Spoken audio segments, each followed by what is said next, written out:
যারা ভোটচোর, যারা দুর্নীতি করে, গুম করে, হত্যা করে, তাদের কাছ থেকে ন্যায় নীতির কথা শুনতে আমরা অভ্যস্ত না। আপনার পাশের দেশে মোটা ভাই আর মোদি ভাইয়ের দেশে নির্বাচন হচ্ছে, সেখানে সংসদ বহাল নাই, সংসদ বাতিল করে দিয়েছে, সেখানে নির্বাচন হচ্ছে। আপনার সংসদও বহাল থাকবে, প্রধানমন্ত্রী ফ্ল্যাগও থাকবে, আপনার মন্ত্রীও থাকবে, আপনার লগে যাবো আমি খালি পায়ে খালি হাতে যুদ্ধ করে এমপি হইতে। তারপরও লজ্জা শরম আপনাদের হয় না অবৈধভাবে চেয়ারে বসে থাকার জন্য? যাকে যেখানে তেল মারার দরকার আপনারা তেল মেরে যাচ্ছেন। এই রাষ্ট্রটা এত সহজে চলবে না। এই রাষ্ট্র চলবে জনগণের কথায়, আর জনগণ রাস্তায় নামে আসবে সেদিন অপেক্ষায় থাকেন, বেশি দূরে নয়। গল্পটা শুনেন, আমাদের দেশে একটা বিখ্যাত হাট আছে মানিকগঞ্জে। সে মানিকগঞ্জের হাটে, জিটকার হাটে হলো পেঁয়াজ বিক্রি হয়, পেঁয়াজ রসুন এগুলি বিক্রি হয়। তো ওইখানে রাস্তা তো অত দুর্গম জায়গা, ঘোড়ায় করে মাল পরিবহন করে হাটে নিয়ে যায়। তো ঘোড়াতে যদি মাল নিতে হয় তাহলে দুই পাশে দুইটা বস্তা দিতে হয়, তা না হলে এক পাশে বস্তা দিলে পড়ে যাবে। তো 2 বস্তা পেঁয়াজ নিয়ে হাটে গেছে। তা হাটে যাওয়ার পরে সে 1 বস্তা বেচতে পারছে, আর 1 বস্তা বেচতে পারেনি। তখন কি করবে? ওই বস্তা মাথায় নিয়ে ঘোড়াটা ধরে বাড়ির দিকে হাঁটা দিচ্ছে। এখন রাস্তার মধ্যে এক লোক কাজ করতেছে খেতে, ও দেখে কয় যে আরে এটা বোকা নাকি, সে মাথার মধ্যে পেঁয়াজ নিয়ে যাইতেছে, ঘোড়ারে হাতে করে ধরে নিয়ে যাচ্ছে, ঘোড়ার উপরে দিবে। তখন ও লোক ওইটা এসে বলতেছে যে এই নিয়ে আপনি এইভাবে নেন। ধরো মিয়া এক বস্তা একদিকে দিলে তো এটা পড়ে যাবে। বলে যে এই বস্তাটারে আপনারা খালি বস্তাটার মধ্যে 2 ভাগ করেন, তো 2 ভাগ করে 2 পাশে দেন, তাইলে তো আর এটা পড়বে না। কহ ভাই এটা তো ভালো কথা কইছেন। তো 2 ভাগ করে 2 পাশে দিয়ে ঘোড়া নিয়ে যাইতেছে। তো কত লোক যায় এসে মনে পড়লো যে এই লোকটা আমার এত উপকার করছে, এই লোকের বাড়ি কোথায়, ঘর কোথায়, কিছু তো জানলাম না, এটা তো অন্যায়। তখন আবার ঘুরে আসছে ঘোড়া লয়ে, আচ্ছা কয় যে ভাই আপনি আমার এত বড় উপকার করলেন, আপনার বাড়িটা কই? ওই যে বাড়িটা দেখতেছেন না, ওইটা আমার শ্বশুর বাড়ি। তাই আপনার বাড়ি? আমি ঘর জামাই থাকি। তো সাথে সাথে পেঁয়াজের বস্তা নামাই আবার 1 বস্তা করছে, কইরা মাথায় পেঁয়াজ লইয়া ঘোড়া লইয়া যাইতেছে। তখন ওই লোক কয় যে ভাই, আরে ভাই আপনার আমি একটা ভালো বুদ্ধি দিলাম, আপনি দিয়ে আমার মাথায় পেঁয়াজ লয়ে যায়। কয় বেটা ঘর জামাইয়ের কথা শুনতে আমি রাজি না। যারা ভোটচোর, যারা দুর্নীতি করে, গুম করে, হত্যা করে, তাদের কাছ থেকে ন্যায় নীতির কথা শুনতে আমরা অভ্যস্ত না। আপনার পাশের দেশে মোটা ভাই আর মোদি ভাইয়ের দেশে নির্বাচন হচ্ছে, সেখানে সংসদ বহাল নাই, সংসদ বাতিল করে দিয়েছে, সেখানে নির্বাচন হচ্ছে। আপনার সংসদও বহাল থাকবে, প্রধানমন্ত্রী ফ্ল্যাগও থাকবে, আপনার মন্ত্রীও থাকবে, আপনার লগে যাবো আমি খালি পায়ে খালি হাতে যুদ্ধ করে এমপি হইতে।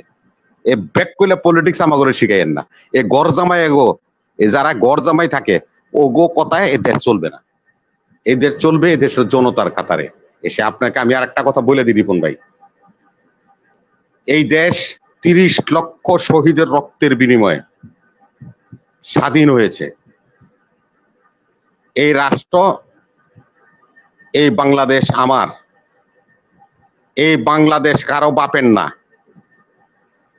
যারা বাপের বাংলাদেশ মনে করে তারা 30 লক্ষ শহীদের রক্তের সাথে খেমেনি করে, তারা এই রাষ্ট্রের সংজ্ঞাই বোঝে না। আপনারা এই রাষ্ট্রকে বানিয়ে ফেলেছেন আমার বাবার রাষ্ট্র, যার কারণে আজকে রাষ্ট্রের সাধারণ মানুষ, তার জনগণ তার ভোটাধিকার প্রয়োগ করতে পারে না। তারা অনাস্থা দেয় আপনাদেরকে থুতু দেয়, আপনাকে দূর দূর বলে। তারপরও লজ্জা শরম আপনাদের হয় না অবৈধভাবে চেয়ারে বসে থাকার জন্য? যাকে যেখানে তেল মারার দরকার আপনারা তেল মেরে যাচ্ছেন। এই রাষ্ট্রটা এত সহজে চলবে না। এই রাষ্ট্র চলবে জনগণের কথায়, আর জনগণ রাস্তায় নামে আসবে সেদিন অপেক্ষায় থাকেন, বেশি দূরে নয়। আর যে ব্যাখ্যা দিয়েছেন, আর শুনেন, আপনার ফারাজই তো জানেন না। ইসলামের ফারাজ হলো মায়ের হলো 2 আনা, তারপরে থাকে 14 আনা। 14 আনা ভাইয়েরা পাবে হলো ডবল, বোনেরা পাবে হলো সিঙ্গেল। উত্তরাধিকারী সূত্রই তো জানেন না আপনি। আপনি আইছেন স্ত্রী কি উত্তরাধিকারী, জামাইয়ের 1 নম্বর উত্তরাধিকারী হলো স্ত্রী, এটা জানেন আপনি? আপনার জামাই যদি মারা যায়, আমার মা বাবা জীবিত আছে, আমার বাবা যায় মামলা করতে গেলে মামলা নিবে না পুলিশ, তার স্ত্রীকে মামলা করতে হবে। আবার আইন পড়েন, পড়া তারপর আমার সাথে ডিল করবেন। সেজন্য বলি পৃথিবীতে 1 নম্বর একজন পুরুষের স্ত্রী হলো তার 1 নম্বর দাবিদার। অর্ধাঙ্গিনী কথার অর্থ কি? তুমি অর্ধেক আমি অর্ধেক। অর্ধাঙ্গিনী তো এত সহজে বলে না। কিছুক্ষণ আগে না আপনারে শোয়া আরম্ভের আগে আপনারে বলছিলাম, একটা হাদিস বলছিলাম না? ওই হাদিস থেকে তো আপনি শিক্ষা গ্রহণ করেন নাই। এই যে আমি যে কইছিলাম যে মায়ের পায়ের নিচে সন্তানের বেহেশত, এই হাদিসটাও তো আপনারা শুনাইছিলাম, এটাও তো আপনি মানলেন না। মা হলো 1 নম্বর, বাপ হইলো 2 নম্বর। বাপে শুক্রাণু দিতে পারে, একজন রিপনের জন্ম দিতে পারে না। রিপনের জন্ম দেয় হলো মা, সেই তো মা হলো 1 নম্বর দাবিদার, হকদার। আমরা শেষ করব। রবি ভাই অসংখ্য ধন্যবাদ। আপনি এখানে নিয়ে আইছেন, আপনার এই যে নুরির কথা যে বললো আপা, এটা সারা ওয়ার্ল্ড ওয়াইড নিউজ হচ্ছে, প্রতিদিন নিউজ হচ্ছে। একটা শিশু বাচ্চা 7 বছর 8 বছরের বাচ্চা, পরিবারের কোনো অভিভাবক নাই, সে তার মায়ের পক্ষ হয়ে আদালতে লড়তেছে। হাইকোর্ট গেছে, সুপ্রিম কোর্টের আপনার চেম্বার জজ হাইকোর্ট জামিন দিচ্ছে, সে বলে 8 সপ্তাহের জন্য জামিন স্থগিত করা হবে।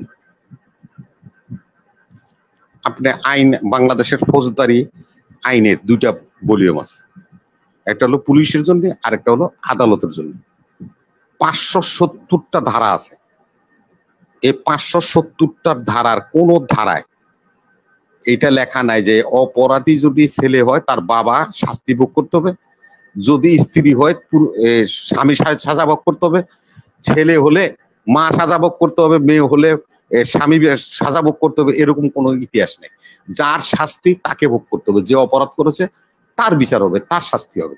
আর আপনি অবজারভেশন দিচ্ছেন একটা সর্বোচ্চ আদালত যে আসামিকে সারেন্ডার করতে হবে, তা নাহলে তাকে ছাড়া যাবে না। সে কি আসামি নাকি? তার বিরুদ্ধে মামলা আছে নাকি? এগুলির বিচার একদিন হবে। যে কটা আমেরিকান স্টেট ডিপার্টমেন্ট বলেছে আপা, একই ধরনের মামলা 8 সালে হয়েছে, বেগম জিয়ার নামেও হয়েছে, শেখ হাসিনার নামে হয়েছে। শেখ হাসিনার মামলাগুলি তাদের প্লিডাররা, তাদের উকিলরা সর্বোচ্চ আদালত থেকে খারিজ করে নিয়ে গেছেন। আর বেগম জিয়ার মামলায় তার সাজা হয়েছে, শাস্তি দেওয়া হয়েছে, গৃহবন্দী আছে এবং সে চিকিৎসার জন্য উন্নত সেবা পাচ্ছে না। এই কথাগুলি আমেরিকান স্টেট ডিপার্টমেন্ট স্টেট লিখেছে এবং বলেছে সে আর্থারাইটিসের রোগী, সে লিভারের রোগী, সে ডায়াবেটিসের রোগী, তার চিকিৎসা, উন্নত চিকিৎসার প্রয়োজন। এই সরকার তাকে উন্নত চিকিৎসার সুযোগও দিচ্ছে না। এগুলির বিচার কিন্তু একদিন হবে। আপনি মনে করেন আদালত থেকে আপনাদের উকিল সাহেবরা মামলা খারিজ করে নিয়ে গেছে, 22 বছর পরে শেখ মুজিবের হত্যার বিচার হইলে 50 বছর পরে শেখ হাসিনার এই বঙ্গবন্ধু ট্রাস্ট দুর্নীতির মামলার বিচার ইনশাল্লাহ বাংলার মাটিতে হবে। ধন্যবাদ সবাইকে।